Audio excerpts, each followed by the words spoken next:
আসসালামু আলাইকুম রহমতুল্লাহ। আমি অ্যাডভোকেট মাসুদুর রহমান। আইটিপি পরীক্ষার্থীদের জন্য আজ আমি আলোচনা করব দান কর আইন 1990। আইটিপি পরীক্ষাতে দান কর আইন থেকে কিন্তু প্রশ্ন এসে থাকে, অর্থাৎ এই আইনটি আপনাদের জন্য গুরুত্বপূর্ণ। এই আইনে মোট ধারা আছে 21টি, তার মধ্যে গুরুত্বপূর্ণ ধারাগুলো আমি আলোচনা করব, পাশাপাশি দান কর আইনের একটি অঙ্কের সমাধান করব। দানের সংজ্ঞা দেওয়া আছে ধারা 2-এর উপধারা 6-এ। দান বলতে এক ব্যক্তি কর্তৃক অন্য কোনো ব্যক্তিকে স্বেচ্ছায় অর্থ বা অর্থমূল্যের প্রতিলাভ ছাড়া কোনো স্থাবর বা অস্থাবর সম্পত্তি হস্তান্তরকে বোঝাবে। তার মানে হচ্ছে আপনি কোনো ধরনের আর্থিক লাভ ছাড়াই যে কোনো মুভেবল অর ইমুভেবল অর্থাৎ স্থাবর বা অস্থাবর সম্পত্তি আপনি কাউকে হস্তান্তর করবেন, সেটাকে বলা হবে দান। ইংলিশে যেটাকে বলে গিফট, আর মুসলিম আইন অনুযায়ী যেটাকে বলা হয় হচ্ছে হেবা। এই দানের ক্ষেত্রে আবার কর দিতে হয়, কিন্তু দান কর আইন 1990-এর ধারা 4-এ কিছু কিছু দানকে অব্যাহতি দেওয়া হয়েছে, অর্থাৎ কতিপয় দানের অব্যাহতির বিষয়ে আলোচনা করা আছে ধারা 4-এ। কোন কোন ক্ষেত্রে দান করলে আপনার কর দিতে হবে না। যেমন দানকৃত সম্পত্তি যদি বাংলাদেশের বাইরে অবস্থিত হয় সেক্ষেত্রে দান কর দিতে হবে না। আবার দান যদি সরকার বা স্থানীয় কর্তৃপক্ষকে করা হয় সেক্ষেত্রেও দান কর দিতে হবে না। আবার দান যদি কোনো দাতব্য উদ্দেশ্যে প্রতিষ্ঠিত নিম্নবর্ণিত কোনো তহবিল বা প্রতিষ্ঠানকে করা হয় সেক্ষেত্রেও দান কর দিতে হবে না। সেই প্রতিষ্ঠান বা তহবিলগুলো হলো বাংলাদেশে প্রচলিত আইন দ্বারা প্রতিষ্ঠিত বিশ্ববিদ্যালয় বা বোর্ডের স্বীকৃতিপ্রাপ্ত শিক্ষা প্রতিষ্ঠান বা সরকার কর্তৃক স্বীকৃত বা পরিচালিত পলিটেকনিক ইনস্টিটিউট সহ যে কোনো শিক্ষা প্রতিষ্ঠান। এছাড়াও সরকার কর্তৃক পরিচালিত বা স্বীকৃত অথবা সরকারের নিকট থেকে সাহায্যপ্রাপ্ত কোনো হাসপাতাল। এছাড়াও সরকার কর্তৃক গঠিত বা অনুমোদিত ত্রাণ তহবিল, অর্থাৎ বন্যা ও দুর্যোগ তহবিলের ক্ষেত্রেও কিন্তু দান কর দিতে হবে না। তার মানে আমি যে তহবিল বা প্রতিষ্ঠানগুলোর কথা বললাম এই প্রতিষ্ঠানগুলোতে যদি কেউ দান করে সেক্ষেত্রে তাকে দান কর দিতে হবে না। এছাড়াও দান যদি ভরণ পোষণের জন্য তার উপর নির্ভরশীল কোনো আত্মীয়কে বা আত্মীয়ের বিবাহে সর্বোচ্চ 20,000 টাকা মূল্য পর্যন্ত করা হয় সেক্ষেত্রে কি করতে হবে না, দান কর দিতে হবে না। আবার দান যদি পত্নী ব্যতীত ভরণ পোষণের জন্য তার উপর নির্ভরশীল কোনো আত্মীয়কে সর্বোচ্চ 20,000 টাকা মূল্য পর্যন্ত করা হয় বিমা বা বার্ষিক বৃত্তির পলিসি দ্বারা, সেক্ষেত্রেও দান কর দিতে হবে না। এছাড়া দান যদি উইল মূল্যে করা হয় তাহলেও দান কর দিতে হয় না। আবার দান যদি মৃত্যু চিন্তায় করা হয় সেক্ষেত্রেও দান কর দিতে হয় না। আর দান যদি পিতা, মাতা, পুত্র, কন্যা, স্বামী, স্ত্রী, আপন ভাই এবং আপন বোনকে করা হয় সেক্ষেত্রে দান কর দিতে হয় না। তাহলে আমি এই 4 ধারাতে যে বিষয়গুলো আলোচনা করলাম সেখানে মূল কথাটা হচ্ছে এই সকল ক্ষেত্রে যদি আপনি দান করেন তাহলে আপনাকে দান কর দিতে হবে না। আমরা উদাহরণের মাধ্যমে এই বিষয়গুলো আরও স্পষ্ট করব। যেমন প্রথমে ছিল কি, যে দানকৃত সম্পত্তি যদি বাংলাদেশের বাইরে অবস্থিত হয়, আপনি যদি সৌদি আরবে অবস্থিত কোনো সম্পত্তি আপনার কোনো আত্মীয় স্বজন, পরিচিত, বন্ধুবান্ধব বা অপরিচিত যাকেই আপনি দান করেন না কেন সেক্ষেত্রে দান কর দিতে হবে না। তার মানে দানকৃত সম্পত্তি যদি বাংলাদেশের বাইরে অবস্থান করে বা অবস্থিত হয় সেক্ষেত্রে কোনো দান কর দিতে হয় না। এরপরে দান যদি আপনি সরকারকে বা স্থানীয় কর্তৃপক্ষকে করেন, যেমন আপনি সিটি কর্পোরেশনকে দান করলেন, যে আপনি সেটা আর্থিকভাবে তাদেরকে কোনো উপহার দেন অথবা অন্য যে কোনো সম্পত্তি থেকে শুরু করে তারপর বিভিন্ন ধরনের গুডস হতে পারে, প্রোডাক্ট হতে পারে, আপনি যাই দান করেন না কেন সেক্ষেত্রে দান কর দিতে হবে না। আবার আপনি যদি কোনো বিশ্ববিদ্যালয়ে দান করেন যা সরকার কর্তৃক স্বীকৃত বা পরিচালিত, যেমন আপনি যদি ঢাকা বিশ্ববিদ্যালয়ে দান করেন আপনাকে কোনো দান কর দিতে হবে না। আবার আপনি যদি কোনো এরকম পলিটেকনিক ইনস্টিটিউট সহ যে কোনো শিক্ষা প্রতিষ্ঠানে দান করেন সেক্ষেত্রেও কিন্তু আপনাকে দান কর দিতে হবে না। আবার আপনি যদি কোনো মেডিকেল হাসপাতালে সরকার কর্তৃক পরিচালিত কোনো মেডিকেল হাসপাতাল যেমন ঢাকা মেডিকেল কলেজে আপনি দান করলেন আপনাকে দান কর দিতে হবে না। আবার প্রধানমন্ত্রীর ত্রাণ তহবিল বা অনেক সময় দেখা যায় যে বিভিন্ন দুর্যোগ মোকাবেলার জন্য সরকারের পক্ষ থেকে অনুমোদিত বা সরকার কর্তৃক গঠিত আপনার ত্রাণ তহবিল করা হয়, এই ধরনের ত্রাণ তহবিলেও যদি আপনি দান করেন সেক্ষেত্রে আপনাকে দান কর দিতে হবে না। আবার আপনি যদি আপনার আত্মীয় স্বজনকে দান করেন সেক্ষেত্রে দেখতে হবে যে ওই আত্মীয় আপনার উপর নির্ভরশীল কিনা ভরণ পোষণের জন্য, এবং তার বিবাহে যদি আপনি দান করেন সর্বোচ্চ 20,000 টাকা পর্যন্ত এই দানটা অব্যাহতি পাবে। এছাড়াও আপনি যদি আপনার স্ত্রী ব্যতীত অন্য কাউকে আপনি দান করেন এবং সেটা যদি হয় বিমা দ্বারা বা বার্ষিক বৃত্তির দ্বারা, সেক্ষেত্রেও অনধিক 20,000 টাকা পর্যন্ত যদি দান করেন তাহলে কোনো দান কর দিতে হবে না। দান যদি উইল মূলে করেন, অর্থাৎ উইলের মতো করে যদি দান কার্যকর করেন, সেক্ষেত্রেও দান কর দিতে হয় না। আর দান যদি মৃত্যু চিন্তা করেন, অর্থাৎ মৃত্যুর পূর্বে যদি কেউ দান করে, সেক্ষেত্রে দান কর দিতে হয় না। আর পরিবারের মধ্যে রক্ত সম্পর্কীয় যারা, যেমন হচ্ছে ভাই বোন, পিতা মাতা, তারপর হচ্ছে পুত্র কন্যা এবং স্বামী স্ত্রী, এদের মধ্যে যদি কোনো দান হয় সেক্ষেত্রে দান কর দিতে হয় না। এছাড়াও সাধারণ অব্যাহতি আছে 20,000 টাকা। তার মানে সাধারণত আপনি যাকেই দান করেন না কেন, এই যে ক্যাটাগরি বললাম, এই ক্যাটাগরির বাইরে অন্য কাউকে যদি আপনি দান করেন, সেক্ষেত্রে অনধিক 20,000 টাকা পর্যন্ত আপনি ছাড় পাবেন, কোনো দান কর আপনাকে দিতে হবে না। তার মানে এটা সাধারণ অব্যাহতি। 20,000 টাকা পর্যন্ত যদি আপনি 1 বছরে কাউকে দান করেন, সেক্ষেত্রে আপনাকে কোনো ধরনের দান কর দিতে হবে না। দান কর আইন 1990-এর সবচেয়ে গুরুত্বপূর্ণ ধারা হচ্ছে এই ধারা 4। এই ধারাটি আপনাদেরকে ভালো করে বুঝতে হবে। পাশাপাশি এই ধারার সাথে সম্পর্কিত আছে তফসিল। এই দুটো বিষয় বুঝলেই কিন্তু আপনি দান করা আইনের অঙ্ক পারবেন ইনশাল্লাহ। আমি আলোচনা করছি দান করা আইন 1990। যারা আইটিপি পরীক্ষায় অংশগ্রহণ করবেন তাদের জ্ঞাতার্থে আমার ছোট্ট একটি নোটিশ। আমরা আপনাদের জন্য একটি কোর্সের আয়োজন করেছি, অর্থাৎ যারা এই ইনকাম ট্যাক্স পরীক্ষায় অংশগ্রহণ করবেন তাদেরকে আমরা এই ইনকাম ট্যাক্সের সিলেবাসভুক্ত বিষয়গুলো আমরা পড়াবো। আর এই কোর্সের ক্লাস শুরু হবে 20 এপ্রিল। ভর্তি চলছে, সর্বোচ্চ 100 জনকে আমরা সুযোগ দিব। 100 জন হয়ে গেলে কিন্তু ভর্তি ক্লোজ। এই জন্য দেরি না করে দ্রুত আপনারা সবাই ভর্তি হয়ে যাবেন। কোর্স ফি মাত্র 4,000 টাকা, অর্থাৎ 4,000 টাকা দিয়ে আপনি পাচ্ছেন 30টি ক্লাস, যে ক্লাসগুলোর মাধ্যমে আপনাদেরকে এই যে আইটিপি এক্সামের যাবতীয় বিষয় প্রস্তুতি গ্রহণ করা হবে। পাশাপাশি এই ক্লাসগুলো কিন্তু রেকর্ড করাও থাকবে। তার মানে আপনি যদি কোনো কারণে ক্লাস মিস করেন, সেক্ষেত্রে কিন্তু আপনি ক্লাসগুলো রেকর্ড শুনতে পারবেন। আর এখানে আয়করের অঙ্ক সহ, দান করার অঙ্ক সহ যাবতীয় বিষয় এখানে কিন্তু শেখানো হবে। আর আপনি যদি এই কোর্সে ভর্তি হন, আপনি পাচ্ছেন আমাদের যে প্রকাশিত হ্যান্ড নোট বা লেকচার শিট, সেটা আপনারা সম্পূর্ণ ফ্রিতে পাবেন।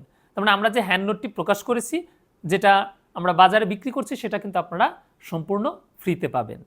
আমাদের এই হ্যান্ড নোটটি যদি কেউ সংগ্রহ করতে চান, সেক্ষেত্রে 900 টাকা বিকাশ বা নগদে সেন্ড মানি করে ক্যাপশনে যে মোবাইল নাম্বার আছে সেই নম্বরে যোগাযোগ করে আপনারা বাংলাদেশের যে কোনো প্রান্ত থেকে আমাদের এই হ্যান্ড নোটটি সংগ্রহ করতে পারবেন।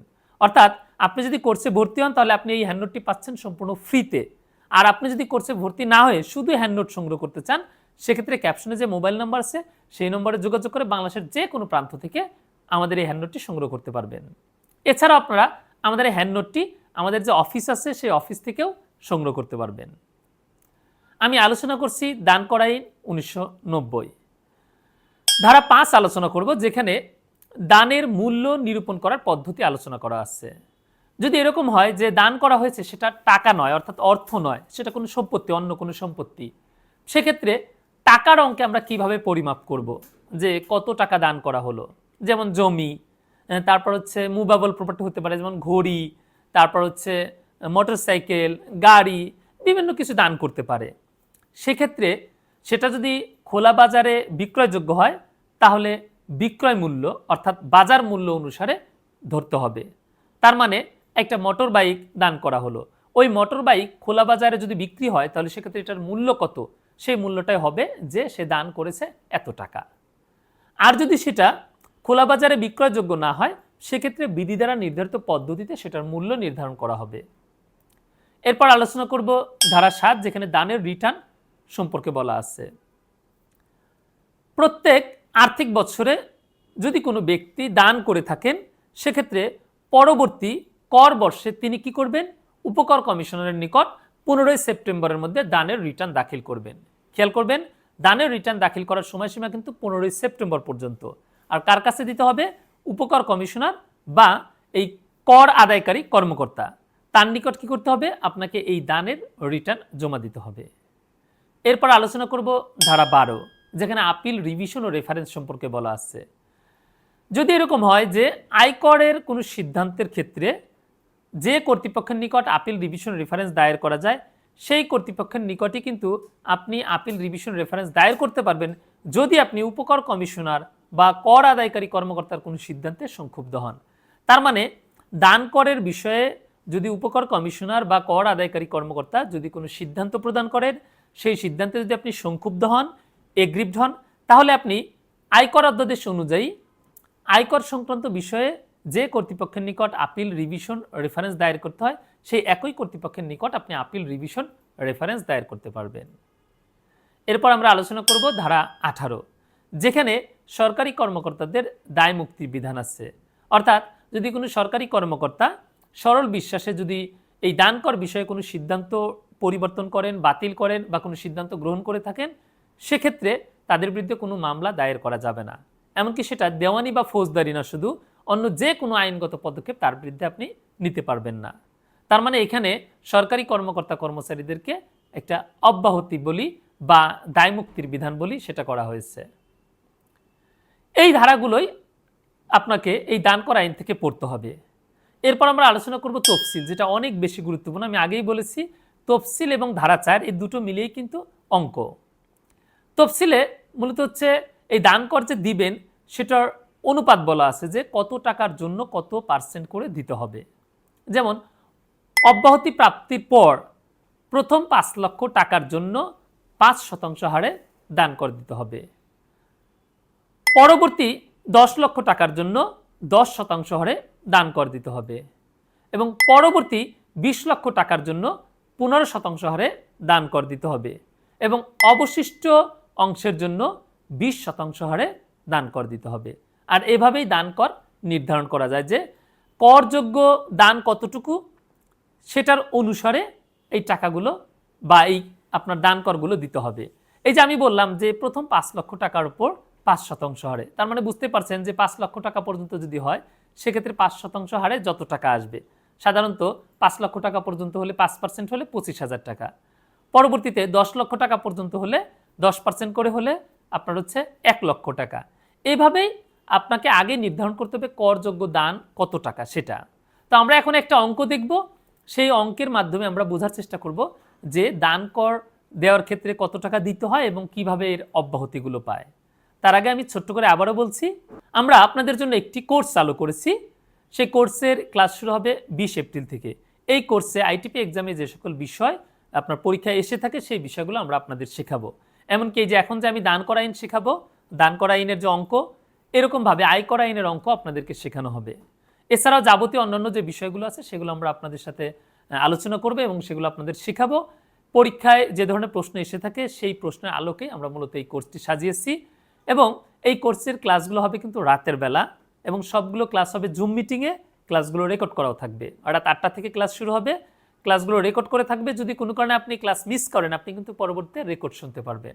অর্থাৎ আপনি ক্লাসে জয়েন করলেও আপনি রেকর্ড পাচ্ছেন, ক্লাসে জয়েন না করলেও আপনি রেকর্ড পাচ্ছেন। আর রেকর্ড থাকার সুবিধা হচ্ছে কি, আপনি বারবার শুনলে সেই বিষয়টা কিন্তু সহজে আপনি আপনার আত্মস্থ করতে পারবেন এবং সহজে বুঝতেও পারবেন। কোর্স ফি হচ্ছে মাত্র 4,000 টাকা।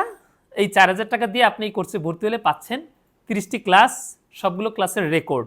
পাশাপাশি আমরা আপনাদের জন্য একটি হ্যান্ড নোট প্রকাশ করেছি, সেই হ্যান্ড নোটটি আপনারা সম্পূর্ণ ফ্রিতে পাবেন। আমরা কুরিয়ার সার্ভিসের মাধ্যমে হ্যান্ড নোটটি আপনাদের কাছে পৌঁছে দেব। ক্লাস শুরু হচ্ছে 20 এপ্রিল। তবে আমরা যেহেতু মাত্র 100 জনকে এই কোর্সে ভর্তির সুযোগ দিব, সেহেতু আপনি যত দ্রুত পারেন তত দ্রুতই ভর্তি হয়ে যান, কারণ 100 জন হয়ে গেল কিন্তু আমরা ভর্তি ক্লোজ করে দেব। তো সুতরাং হাতের সময় কম, দ্রুত ভর্তি হয়ে যান এবং ক্লাস শুরু করে দেন। আর আরেকটি বিষয়, যদি আপনারা এই কোর্সে ভর্তি না হন সেক্ষেত্রেও আপনারা কিন্তু এই নোটটি সংগ্রহ করার সুযোগ পাচ্ছেন। বাংলাদেশের যে কোনো প্রান্ত থেকে আপনি এই নোটটি সংগ্রহ করতে পারবেন। সেক্ষেত্রে এই ক্যাপশনে যে মোবাইল নাম্বার আছে সেই নাম্বারে যোগাযোগ করে 900 টাকা বিকাশ বা নগদে সেন্ড মানি করে তারপর আপনি আপনার নাম ঠিকানা দিলে আমরা সুন্দরবন কুরিয়ার সার্ভিসের মাধ্যমে বাংলাদেশের যে কোনো প্রান্তে এই নোটটি পাঠিয়ে দিব। আমি আলোচনা করছি দান করা আইন 1990। এখন আমরা দান করা আইনের একটি অঙ্ক শিখব। জনাব মেহরাব হোসেন, উনি 2024-25 আয় বর্ষে উনি কিছু দান করেছিলেন। আমরা আগে সেই দানগুলো দেখব যে উনি কোন কোন খাতে দান করলেন। উনি ওনার বন্ধুকে 10 লক্ষ টাকা দান করেছেন। ওনার বন্ধুর বিবাহ উপলক্ষে 10 লক্ষ টাকা তিনি তার বন্ধুকে দান করেছেন। এরপরে তিনি তার আরেক বন্ধু যিনি সৌদি আরবে বসবাস করেন, সেই সৌদি আরবে তিনি তার কিছু সম্পত্তি ছিল 20 লক্ষ টাকা মূল্যের, সেই সম্পত্তি যেমন গাড়ি ছিল, সেই গাড়িটি তিনি তার বন্ধুকে দান করলেন। তার মানে তার 20 লক্ষ টাকা মূল্যের যে গাড়ি সেটা সৌদি আরবে ছিল, সেই গাড়িটি তিনি তার সৌদি আরবে বসবাসরত বন্ধুকে দান করলেন। এরপর তিনি ঢাকা পলিটেকনিক ইনস্টিটিউটে 10 লক্ষ টাকা দান করেন। তারপর তিনি ঢাকা মেডিকেল হাসপাতালে 20 লক্ষ টাকা দান করেন। আবার তিনি প্রধানমন্ত্রীর ত্রাণ তহবিলে 10 লক্ষ টাকা দান করেন। এরপর তিনি তার উপর নির্ভরশীল অর্থাৎ ভরণ পোষণের জন্য তার উপর নির্ভরশীল এরকম একজন আত্মীয়ের বিবাহে 12 লক্ষ টাকা দান করেন। তারপর তিনি তার ব্যবসার জন্য তার নিজের পুত্রকে 10 লক্ষ টাকা দান করেন। আবার তিনি তার ব্যবসার যে শেয়ার, সেই শেয়ার 20 লক্ষ টাকা মূল্যের শেয়ার তিনি তার ভাইকে হস্তান্তর করেন অর্থাৎ দান করেন। এই যে এতগুলো দান তিনি করলেন, এখন তাকে এই দানগুলোর উপর তো কর দিতে হবে। তাহলে কত টাকা কর দিতে হবে সেটাই কিন্তু এখন আমরা নির্ধারণ করব। আর এটা নির্ধারণ করার উপায় হচ্ছে আপনার প্রথমে আপনি এটা ছক আকারেও করতে পারেন। 3টা ঘর টানবেন, যে দানের বিবরণ আর 2টা টাকার ঘর, সেটা আমরা অঙ্কের মাধ্যমে দেখার চেষ্টা করি। প্রথমে আসি দানের বিবরণে। দানের বিবরণে প্রথম যে দানটি ছিল সেটা হচ্ছে বন্ধুর বিবাহ উপলক্ষে 10 লক্ষ টাকা দান। এই ক্ষেত্রে আমরা ধারা 4-এ যে পড়েছি যে কোন কোন ক্ষেত্রে আপনার কর অব্যাহতি পাবে অর্থাৎ দান কর দিতে হবে না, সেই ক্যাটাগরিতে কিন্তু এটা পড়েনি। তার মানে বন্ধুকে যে 10 লক্ষ টাকা দান করেছে বিবাহ উপলক্ষে, এই সম্পূর্ণ টাকার উপরই তাকে কর দিতে হবে। তাহলে এই টাকার অঙ্কটা পড়বে ডান পাশের ঘরে। তার কারণ এটা হচ্ছে সম্পূর্ণ করযোগ্য দান। এরপরে তিনি দান করেছিলেন সৌদি আরবে 20 লক্ষ টাকা মূল্যের গাড়ি তার বন্ধুকে। দেখেন এই সম্পত্তিটি বাংলাদেশের বাইরে অবস্থিত। আমরা কিন্তু ধারা 4-এ পড়েছি যে বাংলাদেশের বাইরে যদি কোনো সম্পত্তি অবস্থিত থাকে, সেই সম্পত্তির ক্ষেত্রে যদি দান করা হয় তাহলে দান কর দিতে হয় না। তাহলে এখানে আপনাকে কি লিখতে হবে? বিবরণ লিখতে হবে যে সৌদি আরবে বন্ধুকে 20 লক্ষ টাকা মূল্যের দান, 20 লক্ষ টাকা দিয়ে তার নিচে আপনি লিখে দিবেন যে বাদ কর অব্যাহতি সম্পূর্ণ অংশ। তার মানে কি এই সম্পূর্ণ অংশই এই 20 লক্ষ টাকার উপরে কোন 1 টাকাও কি করতে হবে না, দান কর দিতে হবে না। তাহলে এটা হচ্ছে কর অব্যাহতি সম্পূর্ণ অংশ। এরপর তিনি কি করলেন? ঢাকা পলিটেকনিক ইনস্টিটিউটে 10 লক্ষ টাকা দান করলেন। এটা তো একই অবস্থা, বাদ কর অব্যাহতি সম্পূর্ণ অংশ, অর্থাৎ 10 লক্ষ টাকার উপরে 1 টাকাও দান কর দিতে হবে না। তারপর তিনি ঢাকা মেডিকেল হাসপাতালে 20 লক্ষ টাকা দান করেছেন, সেটার উপর এরকম এটাও কি পাবে? কর অব্যাহতি পাবে। কারণ আমরা ধারা 4-এ কিন্তু এটা পড়ে এসেছি, ধারা 4-এ এই বিষয়গুলো পড়ে এসেছি যে কোনটা কোনটা আপনার হচ্ছে কর অব্যাহতি পায়। এরপরে তিনি প্রধানমন্ত্রীর ত্রাণ তহবিলে 10 লক্ষ টাকা দান করলেন, সেটাও কিন্তু কর অব্যাহতি পাবে সম্পূর্ণ অংশ। অর্থাৎ এই যে টানা যে আমরা 3টা বিষয় দেখলাম, এই 4টা বিষয় দেখলাম মূলত আপনার সৌদি আরবে দান, তারপর হচ্ছে ঢাকা পলিটেকনিকে দান, তারপর হচ্ছে ঢাকা মেডিকেল হাসপাতালে দান, তারপর হচ্ছে আপনার পরবর্তী যেটা ছিল হচ্ছে প্রধানমন্ত্রীর ত্রাণ তহবিলে দান। এই সবগুলো দানই কিন্তু অব্যাহতিপ্রাপ্ত। তার মানে এগুলোর উপরে তাকে 1 টাকাও কর দিতে হবে না। তারপর আমরা দেখতে পাই যে তার উপর নির্ভরশীল আত্মীয় যার বিবাহ উপলক্ষে তিনি 12 লক্ষ টাকা দান করেছেন। এখানে আগে আপনাকে 12 লক্ষ টাকা তুলতে হবে, তারপর বাদ কর অব্যাহতি 20,000 টাকা। কেন? কারণ আমরা ধারা 4-এ পড়েছি যে ভরণ পোষণের জন্য নির্ভরশীল ব্যক্তিকে যদি দান করা হয় তাহলে সর্বোচ্চ 20,000 টাকা পর্যন্ত কর অব্যাহতি পায়। তাহলে 12 লক্ষ টাকা থেকে এখানে 20,000 টাকা বাদ দিতে হবে, ডান পাশের ঘরে বসবে 11,80,000 টাকা। এরপর তিনি দান করেছেন তার নিজ পুত্রকে ব্যবসায়ের জন্য, যে 10 লক্ষ টাকা দান করেছেন এটা সম্পূর্ণ কর অব্যাহতি পাবে। এছাড়াও তিনি তার ভাইকে ব্যবসার শেয়ার হস্তান্তর করেছেন অর্থাৎ দান করেছেন, এটাও সম্পূর্ণভাবে কর অব্যাহতি পাবে। কেন পাবে? কারণ আমরা জানি যে আপন ভাই, আপন বোন, পিতা মাতা, স্বামী স্ত্রী, পুত্র কন্যা এদেরকে দান করলে সম্পূর্ণরূপে দান অব্যাহতি পায়। তাহলে এই যে আমরা যে দানগুলো দেখলাম তার মধ্যে দেখলাম মাত্র 2টো দানে হচ্ছে করযোগ্য, বাকিগুলো কিন্তু কর অব্যাহতি পেয়েছে। এই যে 2টো দানে করযোগ্য, সেই 2টো মিলে কত টাকা আসবে? বন্ধুর বিবাহ উপলক্ষে 10 লক্ষ টাকা, আর হচ্ছে আত্মীয়ের যে বিবাহ, নির্ভরশীল যে আত্মীয় সেই বিবাহে দেওয়া হয়েছিল 12 লাখ টাকা, তার মধ্যে 20,000 টাকা অব্যাহতি পেয়েছে। তার মানে টোটাল এখানে করযোগ্য দান হচ্ছে 21,80,000 টাকা। আবার ধারা 4-এ আমি বলেছিলাম যে সাধারণ অব্যাহতি হচ্ছে 20,000 টাকা। তার মানে হচ্ছে আপনি যে কাউকে দান করেন না কেন, এই লিস্টের বাইরে যে কাউকে আপনি দান করেন, যে খাতেই দান করেন, আপনি সাধারণভাবে সবসময়ের জন্যই 20,000 টাকা পর্যন্ত দান করলে কোনো কর দিতে হয় না। তাহলে এখানে যে 21,80,000 টাকা করযোগ্য দান আসলো, সেখান থেকে সাধারণ অব্যাহতি 20,000 টাকা, তাহলে কত টাকা থাকবে? 21,60,000 টাকা। জনাব মেহরাব হোসেনের এই 21,60,000 টাকা হচ্ছে করযোগ্য দান। এখন আমরা নির্ধারণ করব যে 21,60,000 টাকার মধ্যে তিনি কত টাকা দান কর দিবেন। আমরা জানি প্রথম 5 লক্ষ টাকার উপরে 5% হারে আপনার দান কর দিতে হয়, তাহলে কত টাকা হবে? 25,000 টাকা। এটাও আপনি 3টা স্টকে 3টা ঘরে এরকম একে একে দেখাতে পারেন যে প্রথম 5 লক্ষ টাকা পর্যন্ত 5% হারে 25,000 টাকা, পরবর্তী 10 লক্ষ টাকা পর্যন্ত 10% হারে আপনার 1 লক্ষ টাকা। তাহলে 5 লক্ষ আর 10 লক্ষ কত লক্ষ গেল? 15 লক্ষ, আর বাকি রইল 6,60,000 টাকা।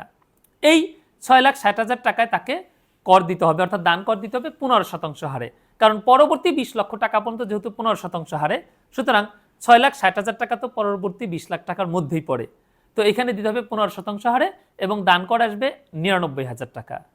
তাহলে সর্বমোট দান কর কত?